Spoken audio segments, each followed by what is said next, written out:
Bienvenue dans ce nouvel épisode de Bip Bip. Je suis Alexandre Popiolek, doctorant en psychologie sociale sur le sujet de l'impact de la relation de confiance dans la santé et fondateur d'Empathia, mon entreprise de recherche, conseil et formation.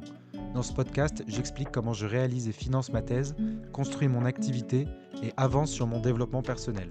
Pour en savoir plus, je vous laisse écouter les épisodes 0 des précédentes saisons et nous allons maintenant pouvoir commencer.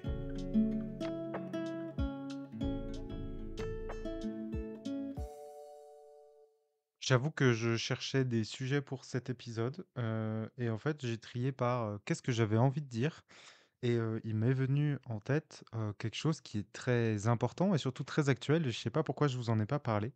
Il y a des fois des sujets où je me dis que c'est plus pour un post LinkedIn, mais en fait, c'est parfois limite mieux pour, un podcast. Ce sujet, c'est celui de, la conjecture. En tout cas, faire en sorte dans son business de, agir et réagir en fonction de la conjecture et notamment, politique. Alors, j'ai dit plusieurs fois que je ne ferai pas de politique, c'est-à-dire que je le podcast ne porte pas sur, mes opinions politiques. En revanche, je trouve qu'aujourd'hui, il y a un sujet qui est intéressant à porter, qui est celui de vous faire part du monde de la recherche en santé et du monde de la formation en santé aujourd'hui et dans quelles circonstances administratives et politiques c'est baigné. C'est quelque chose qui est très actuel en plus, donc qui va me permettre de pouvoir vraiment échanger quelque chose que je vis, qui est certes très proche de mon milieu à moi, mais je trouve que c'est quelque chose d'intéressant parce que ça, je croyais que c'était connu, mais en fait, j'ai vu autour de moi que c'était pas quelque chose de forcément très connu. Et donc, je vais essayer de vous faire part un petit peu de ce qui se passe politiquement pour moi, pour mes activités. Voilà, en commençant par vous expliquer un petit peu dans quoi je me suis souscrit, enfin, dans quel dispositif je me suis mis pour commencer à développer mon activité. Alors, j'ai commencé à me dire que j'allais former dans le champ de la santé et donc faire de la psychologie sociale dans la santé. Je me refuse à dire psychologie de la santé parce que je trouve que ça manque de sens de vouloir toujours préciser on fait un certain type de psychologie, sachant que la psychologie de la santé, c'est globalement de la psychologie sociale appliquée à la santé, avec certes des modèles et des théories qui sont un peu plus présentes dans le champ de la santé. Par exemple, l'observance thérapeutique, c'est une thématique qui est fortement associée à la santé. Mais je trouve dommage de sectoriser les disciplines de la santé parce que c'est comme ça qu'on fait des redites théoriques. Et c'est comme ça que moi, quand je vais voir, par exemple, de la psychologie de la santé, je me dis, oui, ok, ils ont fait un modèle d'observance thérapeutique, c'est-à-dire, est-ce que les personnes font ce qu'on leur recommande de faire, mais est-ce que si on fondamentalise pas la chose, l'observance thérapeutique ne serait pas appliquer des recommandations, appliquer un conseil, et dans ce cas, ça pourrait être dans beaucoup d'autres sous-types de psychologie. Donc voilà, je trouve que la recherche offre déjà un terrain assez ouvert à être très précis conceptuellement, que je trouve ça dommage de sectoriser. Je trouve que ça apporte pas grand-chose, à part que c'est après des stratégies de gestion de carrière de dire je suis expert en psychologie de la santé. Je trouve que c'est plus un axe marketing que quelque chose qui a du sens dans le fonctionnement de la recherche. Mais je suis prêt à ce qu'on me contredise sur ce sujet. En tout cas, voilà, c'est ce que je vois. Du coup, moi, j'aime pas dire que je fais de la psychologie de la santé. Je fais de la psychologie sociale. C'est déjà une sectorisation de la discipline qui est assez intéressante et pertinente. Et je pense pas qu'on ait besoin d'aller au-delà. Sinon, on va vraiment commencer à répéter la science et à réécrire la science. Et c'est quelque chose qui m'embête moi parce que je suis assez orienté vers, l'efficacité de ce système de recherche, et je trouve qu'on s'en éloigne quand on fait des petites guéguerres en disant: «Moi, je suis psychologue de la santé, moi, je suis psychologue de l'environnement». Voilà, c'est mon point de vue, mais donc moi, je dis que je fais de la psychologie sociale dans la santé, c'est-à-dire que je suis dans la santé, mais que j'utilise des outils de psychologie sociale et globalement, j'essaye de comprendre les comportements, de les prédire et de les mesurer. Globalement, c'est une question assez fondamentale qu'on se pose tous. Donc si le comportement, c'est trier ses déchets, on fait de la psychologie de l'environnement et si le comportement, c'est se vacciner, on fait de la psychologie de la santé. Moi, je trouve que c'est pas nécessaire d'aller, plus loin et de fermer les portes. D'autant plus que le souci dans les études sur la confiance, c'est que on est déjà sectorisé par, grandes disciplines, c'est-à-dire marketing, psychologie, et médecine, tout le monde essaie de mettre son grain de sel sur la confiance alors que fondamentalement, c'est un concept humain, relationnel, social, donc je pense que c'est un peu plus, d le rôle de la psychologie sociale de s'intéresser à ce qu'est la confiance entre les humains, en tout cas. Le marketing le fait, la confiance envers une marque, envers un produit, donc c'est quelque chose qui peut un peu plus, s'entendre. Mais donc aller resectoriser et moi dire que, voilà, je suis expert de la confiance en psychologie de la santé, je trouve ça réducteur pour rien et je trouve qu'on perd en efficacité et en, clarté du système de santé. D'autant plus que, la psychologie et systèmes, les sous-rubriques de la psychologie sont déjà peu connues du grand public. Donc déjà de dire: «Je suis psychologue social», on comprend pas. Bon, moi, je commence à être un peu dans un réseau où tout le monde sait ce que c'est, mais je suis assez conscient, du fait que déjà dire, psychologie sociale, psychologie clinique, psychologie cognitive, psychologie du développement, ça peut perdre beaucoup de gens et si en plus on doit rajouter, la thématique dans laquelle on applique, ce qu'on fait, eh bien, je trouve qu'on perd beaucoup, d'informations, et on sectorise là où c'est pas nécessaire et là où je trouve qu'il y a déjà un tri qui est fait. Bref, c'est mon point de vue un petit peu, on va dire, conservateur sur l'évolution de la science, hein, et l'évolution de la psychologie. Je me suis perdu du coup dans ce sujet. Oui, donc, tout ça pour dire que, je voulais vous parler de la psychologie dans la santé et donc j'ai souhaité, faire, de la, formation et de la recherche dans le champ de la santé, mais en faisant de la psychologie sociale comme d'autres psychologues sociaux auraient pu faire à ma place. J'ai, commencé en me disant: «Je vais regarder un peu c'est quoi la formation en santé, à quoi ça ressemble, comment ça fonctionne et quel modèle économique, je vais pouvoir, viser». Dans mes premières recherches, en fait, mes recherches ont abouti à, me rendre compte qu'il y avait des formations qui étaient rendues obligatoires, pour les professionnels de santé. Donc les professionnels de santé doivent se former, à un certain rythme, dans l'année, un certain nombre d'heures de formation dans l'année et ils sont remboursés de ces formations. Donc en fait, il y a un système dans lequel il y a des organismes de formation qui proposent des sujets de formation et l'État, enfin, pardon, ces organismes de formation le proposent à des professionnels de santé qui disent: «OK, je veux bien être formé sur tel sujet». Le professionnel de santé donne de l'argent en échange d'une formation à l'organisme de formation et ensuite il réclame à l'État d'être remboursé du prix de la formation.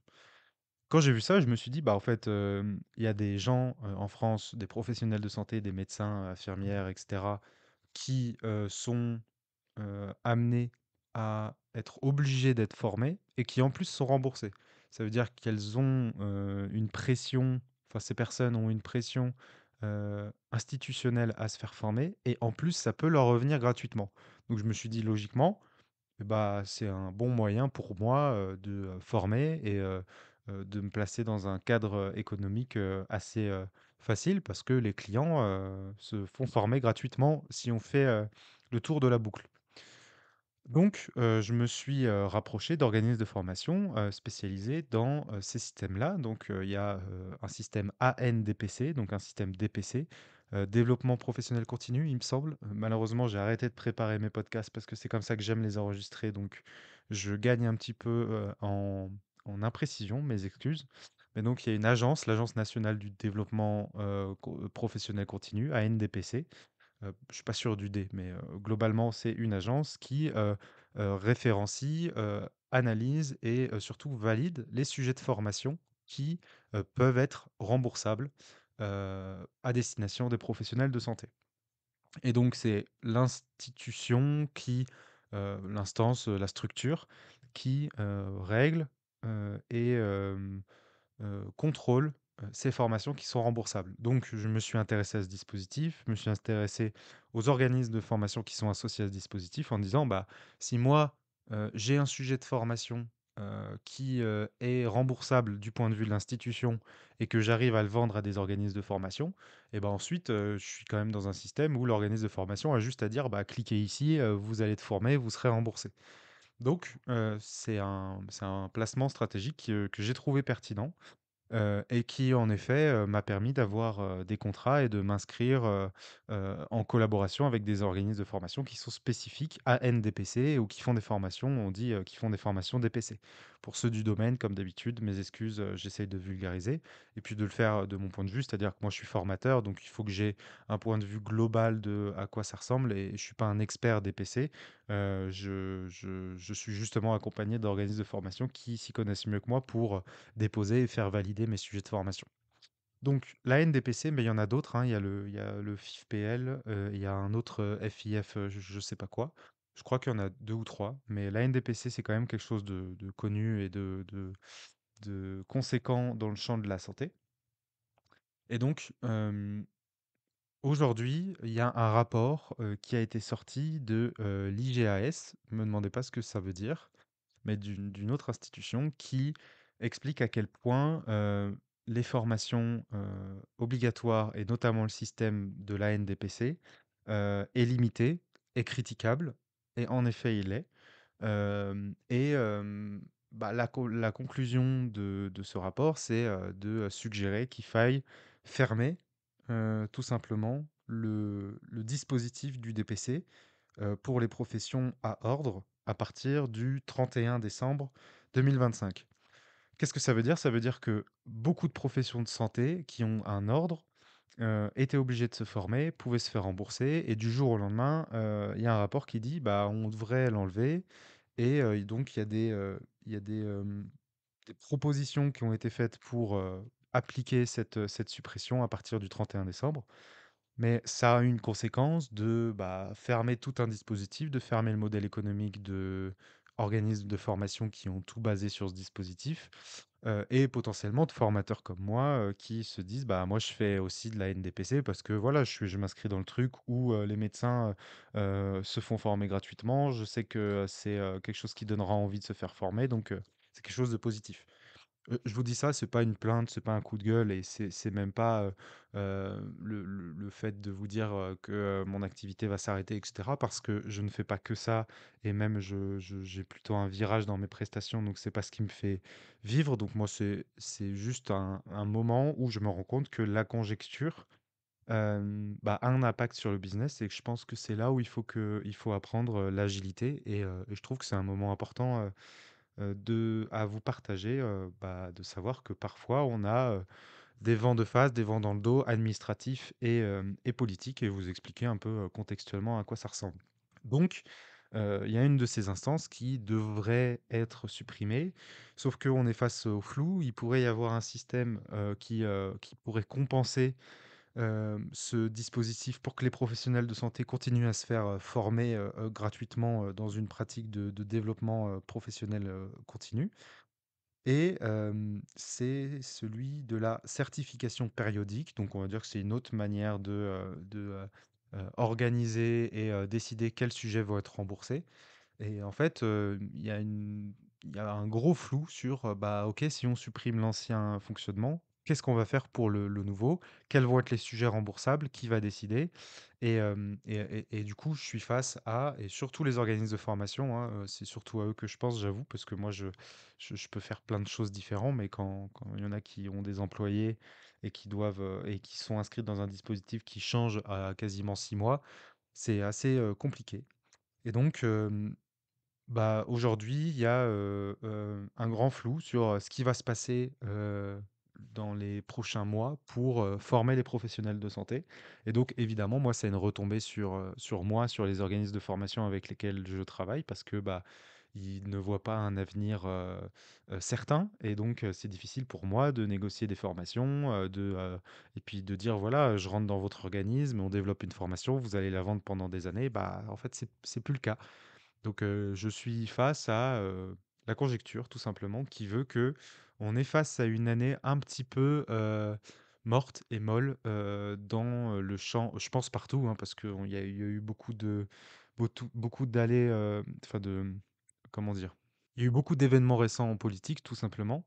Et bah, ça a eu un impact sur une décision du budget tardive, sur des conséquences en escalade qui font qu'il y a un retard accumulé et qui fait que dans le champ, en tout cas moi je le vois dans le champ de la santé et de la formation, il y a du retard, quasiment, tous mes clients me disent que, bah, il y a des difficultés, soit pour des subventions, soit tout simplement pour connaître les lignes budgétaires, soit, en termes de demande de formation et donc il faut que moi je sache faire, bah, avec cette news, en sachant différencier à quel point, les choses sont de ma faute, à quel point elles sont, heu, de l'ordre de la conjoncture et peut-être réfléchir à être flexible, à être adaptatif parce que, c'est quelque chose que j'entends depuis que je suis petit.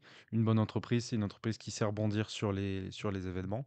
Donc c'est pour ça que je suis absolument pas défaitiste, et que je vous partage ça de manière neutre. Et justement, c'est l'opportunité pour moi de, bah, de faire face à des circonstances et je pense que je suis loin d'avoir, la d'être face à un événement, qui est hors de ma portée, qui peut nuire potentiellement à ce que je fais et que c'est le moment de savoir, être agile. Donc pour, revenir un petit peu désolé, c'est un petit peu fouillis aujourd'hui, mais pour revenir un petit peu aux critiques qui peuvent être adossées à, l'ANDPC, c'est que, bah, déjà, il y a peu de professionnels de santé qui vont au bout de leurs obligations, et il y a un gros contrôle, peut-être trop gros contrôle de l'ANDPC sur les sujets qui sont remboursables, sur comment ça se passe. En tout cas, ça, c'est mon point de vue à moi. Ils demandent, les les les temps de connexion pour savoir si exactement les gens ont passé 7 heures de formation alors que, une mesure quantitative, c'est pas forcément le mieux pour une formation. Surtout que parfois, bah, si on finit plus tôt une journée de formation, bah, c'est aussi parce que ça s'est bien passé. C'est très restrictif, et c'est assez fermé comme, comme sujet. Donc l'idée était de renvoyer à la Haute Autorité de Santé, la décision des sujets qui pourraient être intéressants pour, former et rembourser, la formation des professionnels de santé, avec des axes qui ont été déterminés, en sachant que, il y a un de ces 4 axes, qui me concerne, qui concerne, le relationnel, la communication avec, entre les patients et les soignants. Donc je me dis que à court terme, je risque d'avoir des difficultés dans le champ de la formation en santé. Par contre, à moyen terme, je devrais avoir des portes qui devraient s'ouvrir parce qu'il y a quand même il y a quand même un sujet sur, qui grandissant sur, la relation, la communication et la santé mentale, enfin la relation et la communication entre les professionnels de santé et les patients mais aussi la santé mentale des professionnels de santé, leur santé, psychosociale et leur santé de, bah, de travailleurs, parce que je suis psychologue du travail et c'est là où moi j'ai un champ, dans lequel, je peux être pertinent et j'ai des choses à dire et à faire. C'est pour ça que je sais que je vais avoir du travail. Par contre, bah, je trouve ça très intéressant et là je le vis, heureusement très froidement. Bah, en fait, de savoir, dans quel contexte on évolue, d'essayer de voir qu'est-ce qui va se passer, où est-ce que la politique, nous mène, tout simplement et essayer de naviguer un peu sur, les vagues, des décisions, politiques sur lesquelles parfois on n'a pas de contrôle et et donc c'est ce que, je voulais vous transmettre aujourd'hui. Moi, je me projette, du coup, en me disant: «Il y a une perspective où je sais que mes thématiques vont être, de plus en plus pertinentes». Je vois des messages, institutionnels, je vois des lois qui passent, je vois des prises de position de la Haute Autorité de Santé qui vont dans le sens de thématiques, relationnelles, communicationnelles et donc où je sais que j'aurai une pertinence dans les sujets de formation in fine. Par contre, bah, voilà, il y a un petit tremblement de terre, à passer sur ce sujet et je trouve que c'est important pour moi, aujourd'hui, déjà potentiellement de redoubler d'efforts, potentiellement de réfléchir à comment je peux former autrement, d'autres manières, avec d'autres dispositifs. Parce qu'il faut savoir faire face à plusieurs éventualités et bah, pas mettre ses œufs dans le même panier. Donc finalement, c'est ce que j'ai fait, étant donné que c'est pas mon seul type de prestation, bah, le fait que ce système ne fonctionne plus, ça nuit pas totalement à mon business, si je puis dire. Et donc, bah, voilà, c'est une leçon finalement d'entrepreneuriat, en vous disant, bah, pour une fois, pas un échec, mais plutôt une réussite, quelque chose que j'ai bien fait, c'est-à-dire ne pas foncer à fond dans un dispositif et déjà essayer de varier, ses prestations. Moi, je l'ai fait un peu naturellement, tout simplement parce que J'ai fait énormément de demandes, j'ai, cherché énormément de clients et bah, finalement, j'ai des prestations qui sont diverses. Par contre, je sens qu'il y a un coup de mou et les gens me le disent, hein, les gens du domaine qui s'y connaissent plus, que, c'est pas la meilleure année pour la formation en santé. Donc ça, c'était pour le champ formation. Il y a un autre sujet qui est le champ recherche et innovation, parce que, bah, vous le savez, en fait, je souhaite tout autant faire de la formation que de la recherche, voire même plus de la recherche que de la formation. Et donc j'aimerais faire de la recherche en privé avec potentiellement des associations, des hôpitaux. Et là, il y a un élan, quand même assez favorable à la recherche, à l'innovation en santé. Bien que, il y a plutôt un intérêt sur, la tech, la deep tech, les IA, même en santé. Donc ça, c'est évidemment une voie royale pour toutes celles et ceux qui n'ont pas fini leurs études. On vous l'a dit et moi je le vis encore, si on sait coder, si on est dev, si on est un expert en IA, et bah, on peut être pris, partout. Ce sont les sujets sur lesquels il y a de l'argent et sur lesquels il y a de l'investissement, institutionnel. En revanche, il y a quand même aussi, toujours, à la fois, une volonté d'innovation en santé, en plus, associée à de récentes, prises de position, politiques, sur, la volonté que la France soit, une, un une terre où, il fasse bon vivre pour être, scientifique et on invite, les chercheurs, extérieurs à, venir en France. Mais, aussi parce que je vois des communiqués de la Haute Autorité de Santé, de, l'Agence de l'innovation de la santé qui, soulèvent des thématiques relationnelles, communicationnelles et de bien-être au travail des professionnels de santé. Donc voilà pourquoi j'ai un point de vue neutre. C'est parce que le tableau n'est pas totalement noir.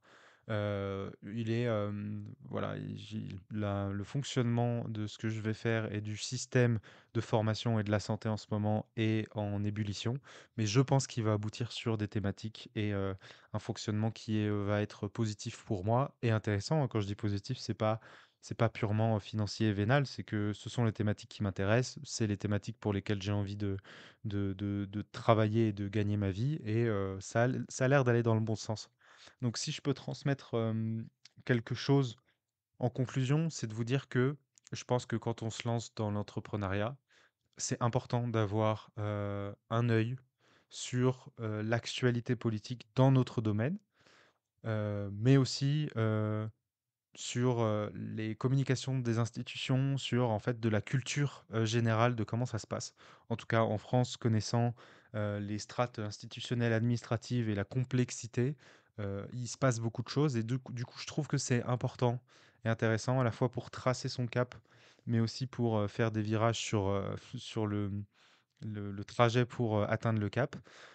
C'est important de garder un œil sur tout ça, sachant qu'il faut savoir que je suis loin d'être le plus renseigné, mais que voilà, j'ai un œil attentif, sur, ce qui se passe dans mon domaine. Donc si vous faites de la formation, je ne sais pas si vous êtes, ingénieur, pédagogique, bah, il y a peut-être un ministère à aller regarder. Si vous êtes dans le sport, il faut suivre quand même ce qui se passe, dans le ministère des sports.